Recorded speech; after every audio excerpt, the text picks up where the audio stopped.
이루상 9장. 어둠이 깊을수록 새벽은 다가온다. 군주의 역할이란 민생을 살피는 데 힘써야 한다는 것은 맹자의 일관된 주장입니다. 맹자는 천하를 얻는 근본을 민심을 사로잡는 데 초점을 두고 말합니다. 걸과 주가 천하를 잃은 것은 그 백성을 잃었기 때문이니 그 백성을 잃었다는 것은 그들의 마음을 잃었다는 것이다. 천하를 얻는 데 방도가 있으니 그 백성을 얻으면 천하를 얻을 수 있다.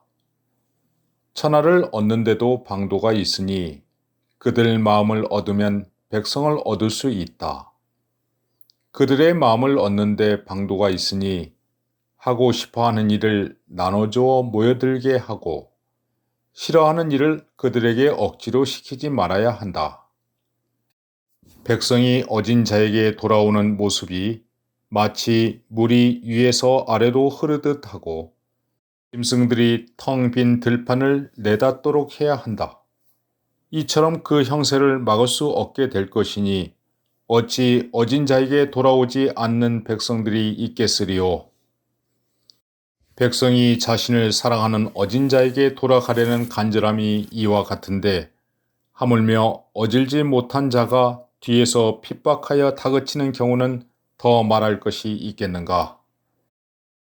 예를 들어 물고기는 본래 깊은 물로 가려고 하는데 수달을 두려워하기 때문에 더욱 깊은 물로 피하려고 하니 깊은 물을 위해서 물고기를 몰아준 것은 수달이다. 참새는 본래 숲으로 가려고 하는데 매를 두려워하기 때문에 더욱 무성한 숲으로 피하려고 하니 무성한 숲으로 참새를 몰아주는 것은 매이다. 마찬가지로 백성은 본래 탕왕이나 무왕 같은 성군에게 돌아가려고 하는데 거라왕과 주왕을 두려워하였기 때문에 더욱 탕왕이나 무왕에게 피하려고 하니 탕왕과 무왕을 위하여 백성을 몰아주는 것은 결과적으로 거라왕과 주왕이다.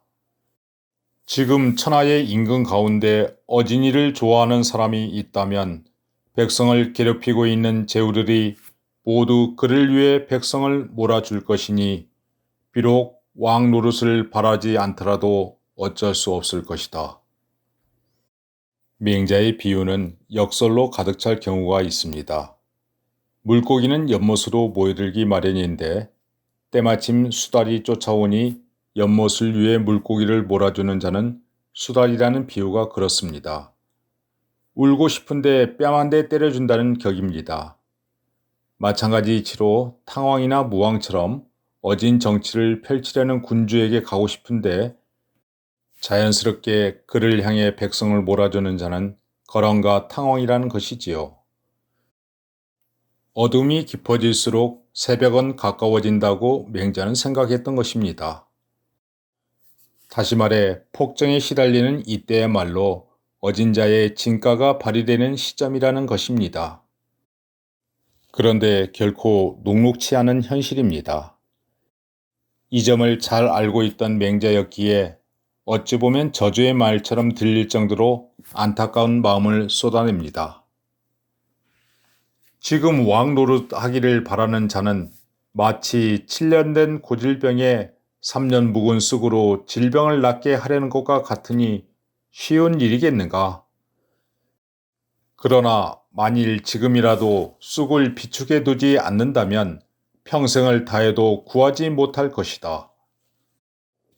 마찬가지로 진실로 지금부터라도 인의 뜻을 두지 않는다면 백성의 마음이 나날이 떠나고 나라의 형세가 날로 어려워져서 평생토록 근심과 치욕을 받으며 죽음의 구덩이에 빠질 것이니 그 누가 왕노릇을 할 수 있단 말인가? 시경에 이르기를 지금의 모습이 어찌 착하다 하리오. 오직 서로를 이끌어 혼란에 빠질 따름이다 라고 한 것은 바로 이를 두고 한 말이다. 맹자는 민심을 얻는 어진 정치야말로 천하를 얻는 방도이며 그 핵심으로 백성이 바라는 것을 해주며 그들이 싫어하는 바를 억지로 시키지 말라는 인의 정신을 강조합니다. 만일 그렇게 백성을 향한 따뜻한 마음의 정치가 행해진다면 민심은 시키지 않아도 자연스럽게 어진 이에게 쏠릴 것이라 말합니다. 그렇지 않다면 부국 강병의 쟁탈전에서 평생토록 걱정과 치욕 속에 살다가 모두가 공멸하게 될지도 모른다고 제후들을 강하게 자극합니다. 폭군의 잔악한 행위가 백성들로 하여금 오히려 어진 정치를 시행하려는 인물들을 갈구하게 될 것이라는 맹자의 주장은 단순한 반사 이익에 불과한 것일까요?